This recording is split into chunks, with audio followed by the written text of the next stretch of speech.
Where does digital trust fit into board's agenda? Well, yes, we've been talking of digital trust, we've been talking of AI, we are talking of privacy, security, and so on. But what is board's priority? How do they look at digital trust? Is it important for them? Or maybe it is not. So, what does board think about digital trust? Is it a compliance focus that they have? Do they have a trust focus? Or are they focused on a broad business view saying like Porter's five forces or things like that, and focusing on the business, and then technology or the changes in technology or compliance is just an element in driving that business? Now, these are very interesting, very fascinating questions.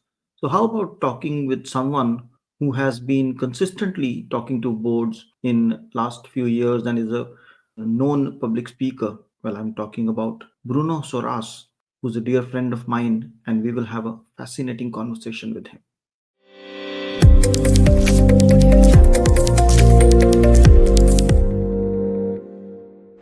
Hello, and welcome to the Fit for Privacy podcast with Punit. This is the podcast for those who care about their privacy.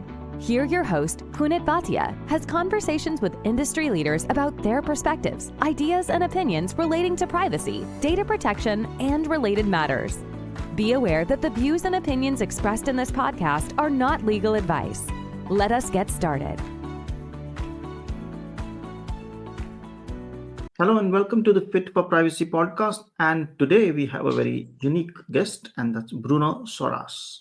Did I pronounce your name well? I don't think so. Perfect. Okay, welcome, Bruno. Welcome to Fit for Privacy podcast. Welcome. Thank you for inviting me, Punit. It's a pleasure to have you. And let's start with the very fundamental question in this AI, quantum, emerging tech world.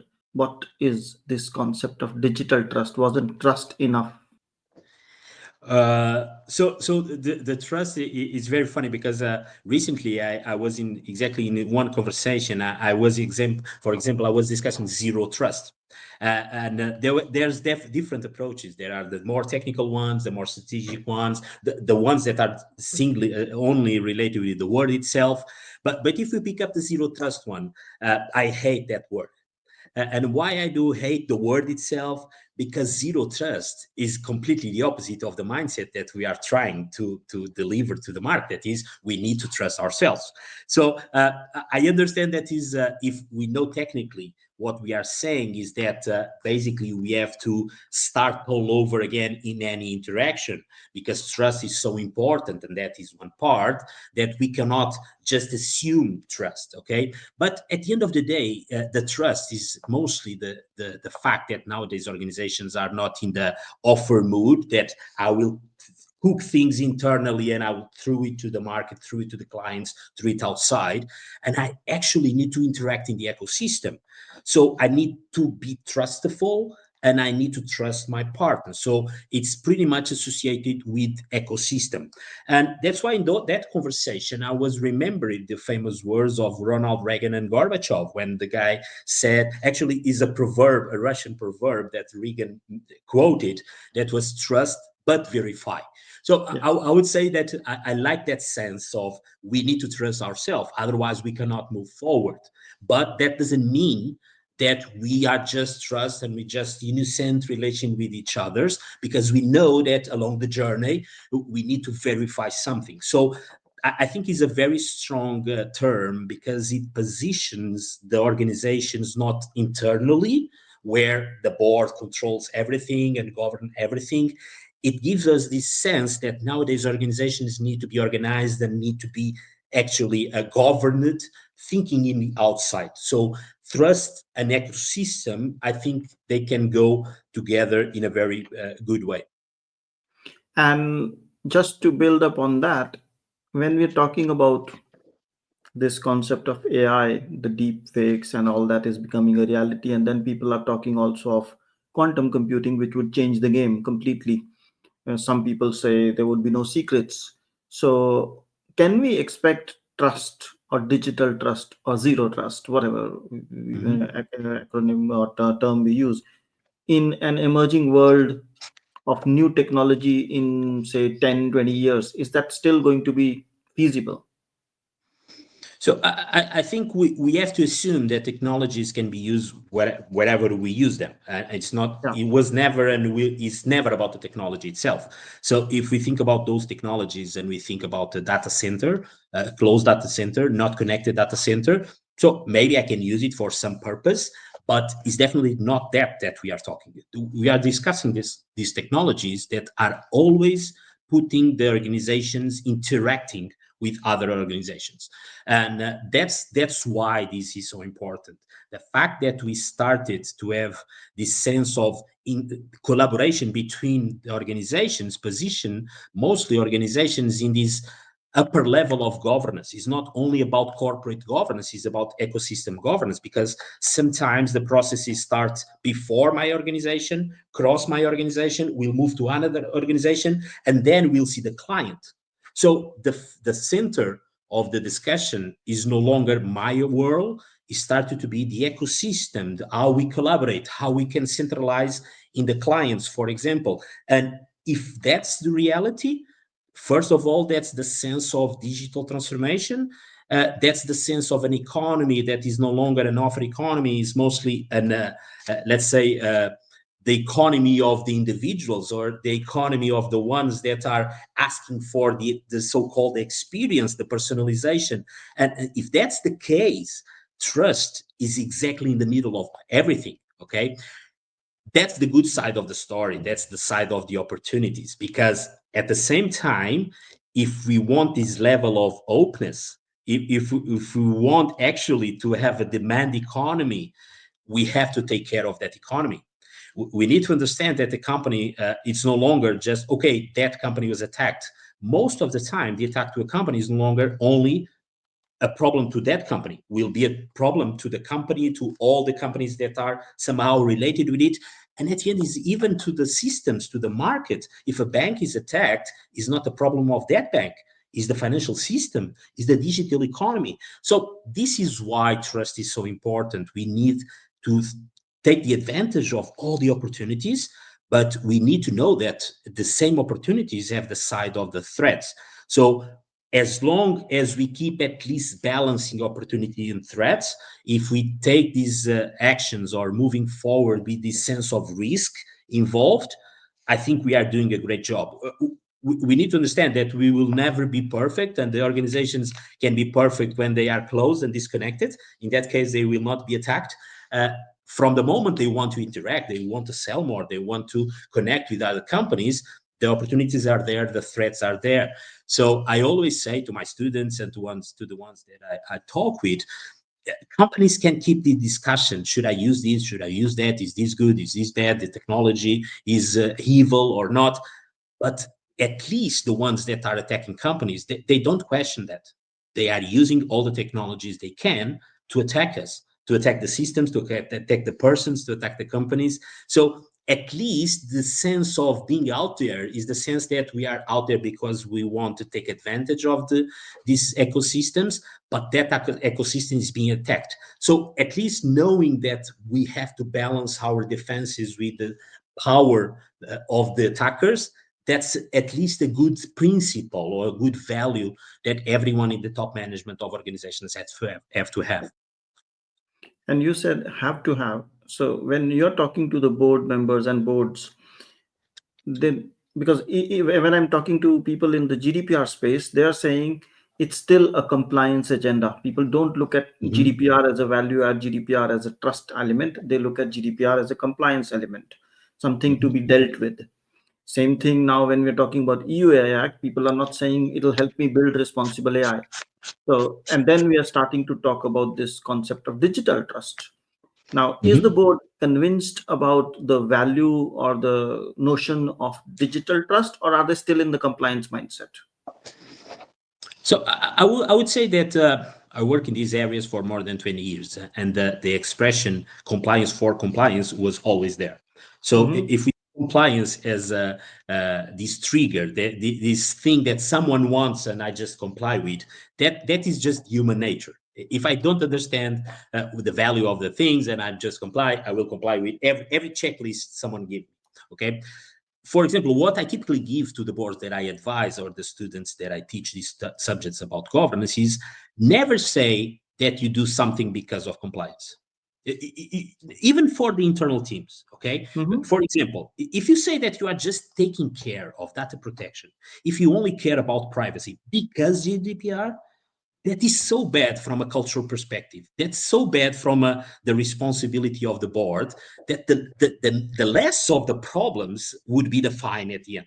Okay, so if we understand that the game now is that companies are trying to create value in their world, and the regulators are putting these laws and regulations, just they are not concerned with the company A, B, or C. Again, they are concerned with the interaction of the company A, B, and C with the citizens. They are concerned with this ecosystem in a specific industry. So I think what is missing now is that companies, I think many companies still think that the governments or the institutions are doing these laws because they want to control them. It's because of them. I want you to be protected. And if we go to the spirit of the laws, they don't care about your protection. They just don't want that the impact of something that happens to you will end up taking care of the data of a person, taking care of other element of the same system. So I think that's what's missing, that companies start to look a little bit more outside and less inside. And even for the boards, one of the questions that I try to do more, and the responsibilities that I try boards nowadays to move forward, is to think a little bit less about controlling the inside and try to understand a little bit about evaluating the outside. Trying to understand, first of all, why even I'm doing this. Okay, so if they start by evaluating, they will direct better and they will end up monitoring better. And this is the spirit. And many boards are still more concerned with internal, controlling these, doing micromanagement sometimes, and be very concerned with one specific metric of this or that. And most of them don't even look outside and try to say why am I actually doing this. So I think that's the movement that we are still missing, the understanding why this is important.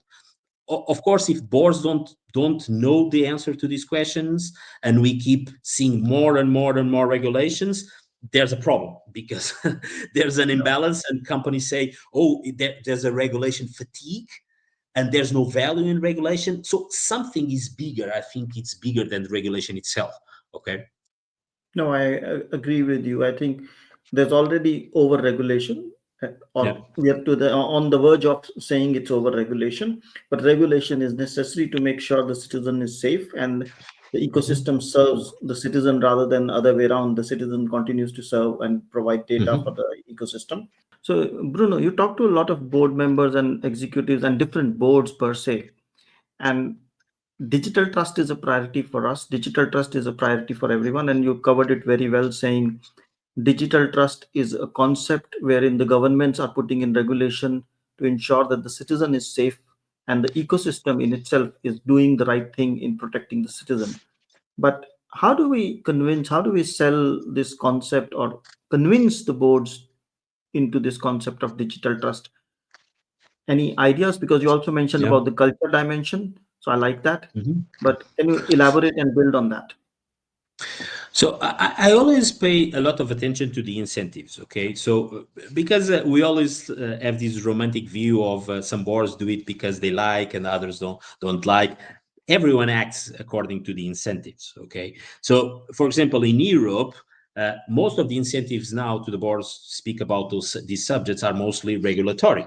So the accountability that is given to the board of directors when it's coming from a regulation from the outside, wherever, it's not only I would say that 10 years ago, a board will receive this regulation about cybersecurity or whatever and send it immediately to the IT team.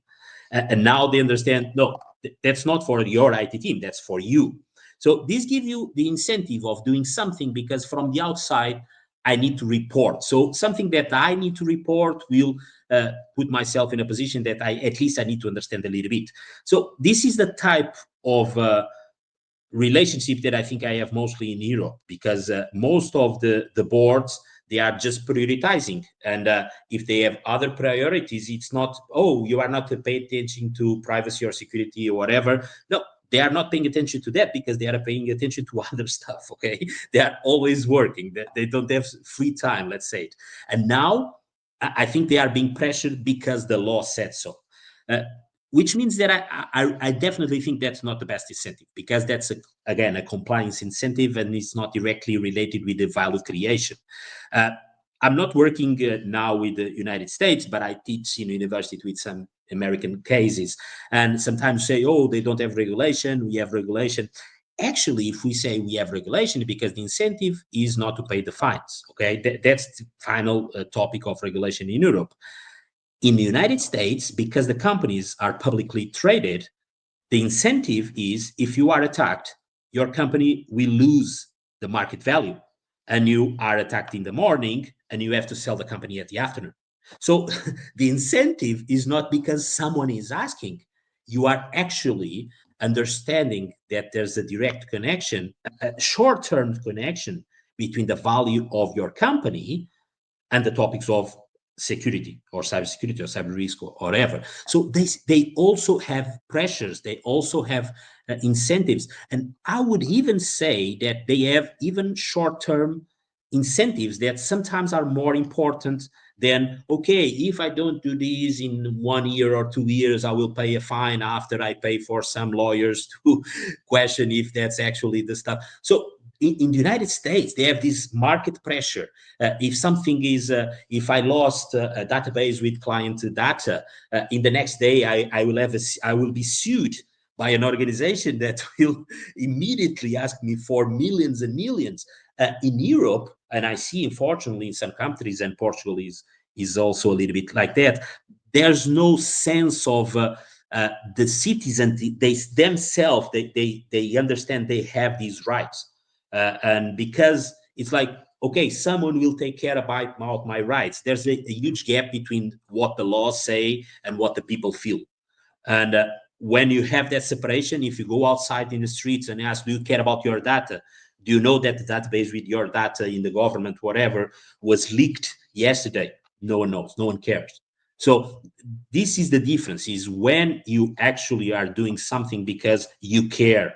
And because if you are not doing it, companies, the individual will change from your company to the other company that is right next to you. So at the end, I think it's always about economy. It's also always about if you are doing something because we'll give you a competitive advantage. And when these topics are not positioned as a competitive advantage, I see people caring, but it's almost like a social responsibility caring. You know what I mean? So that's the biggest difference. When organizations connect these to the value creation, to the competitive advantage, they will do an amazing job. If this is just because of law, is mostly like social responsibility. No, it's mandatory to comply with laws. Let's do our job. Someone is in charge, and that's the biggest difference.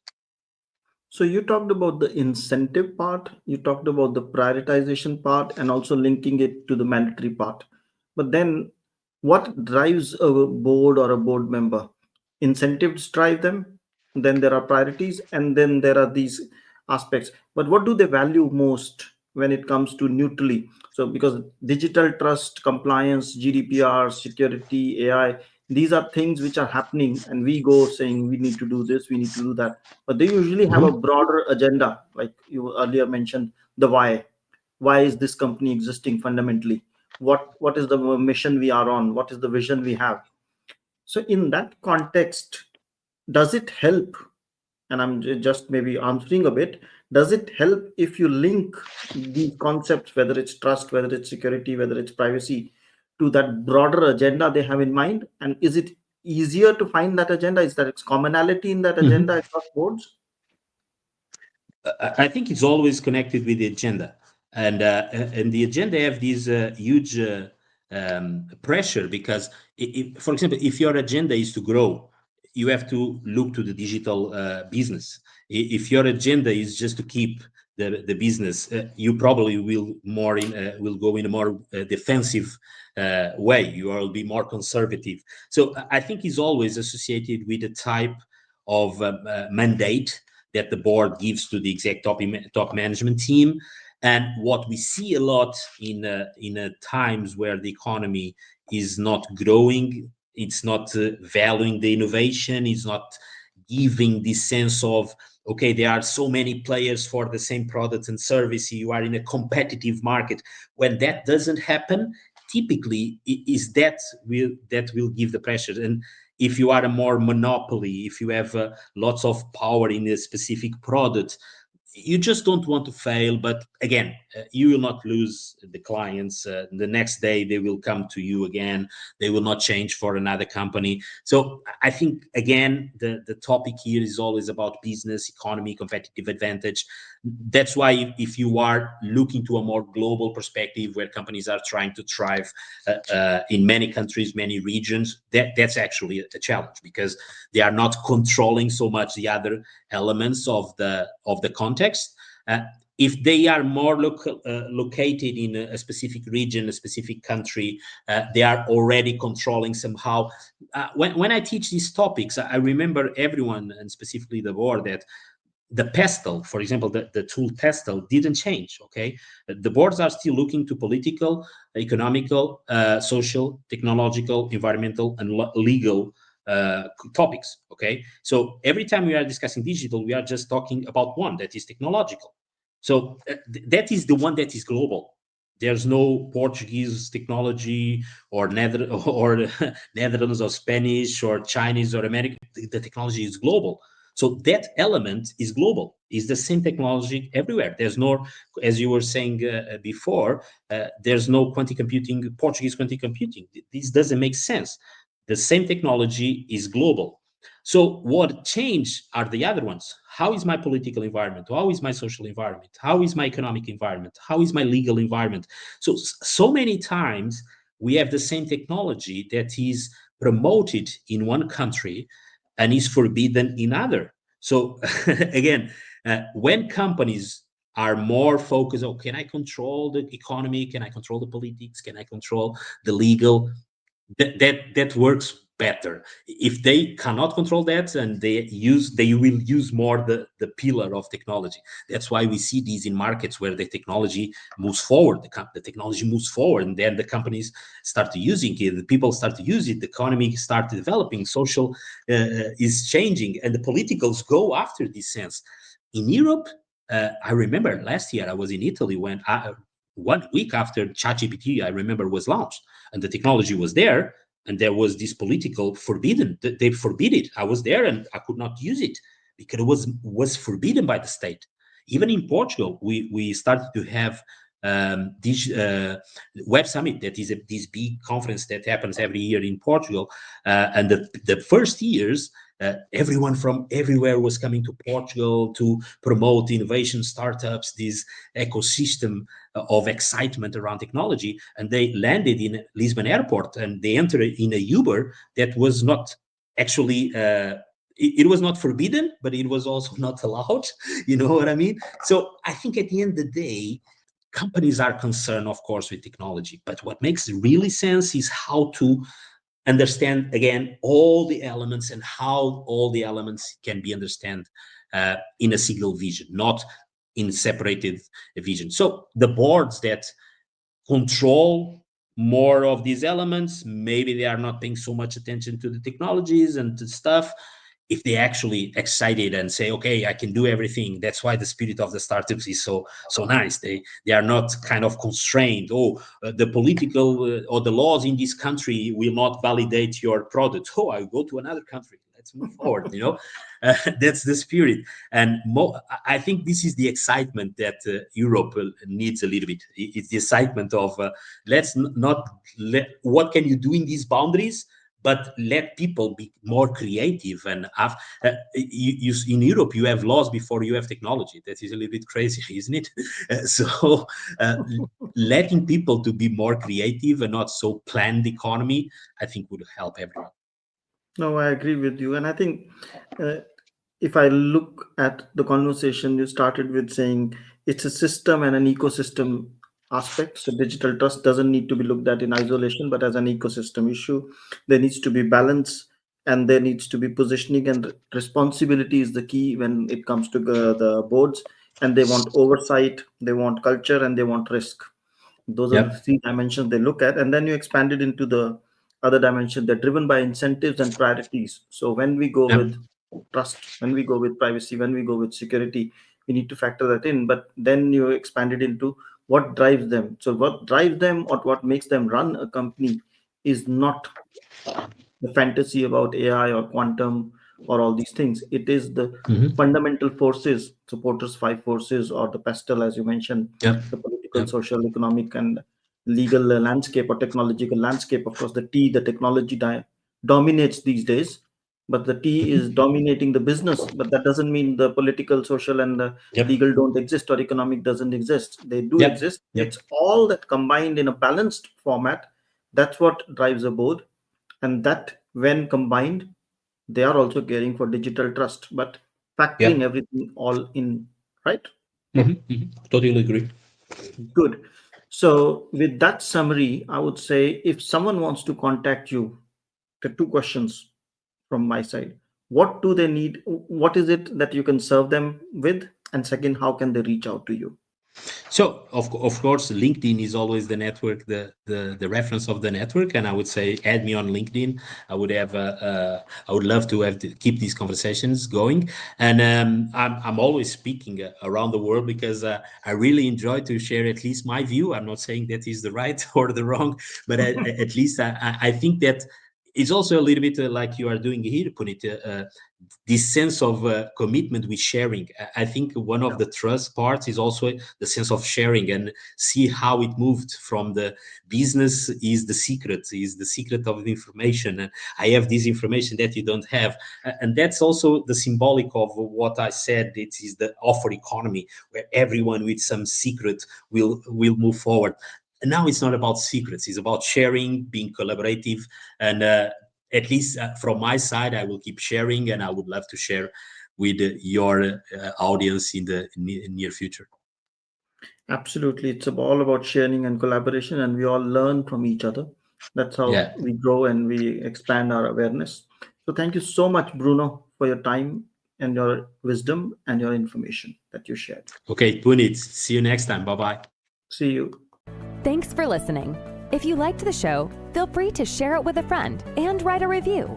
If you have already done so, thank you so much. And if you did not like the show, don't bother and forget about it. Take care and stay safe.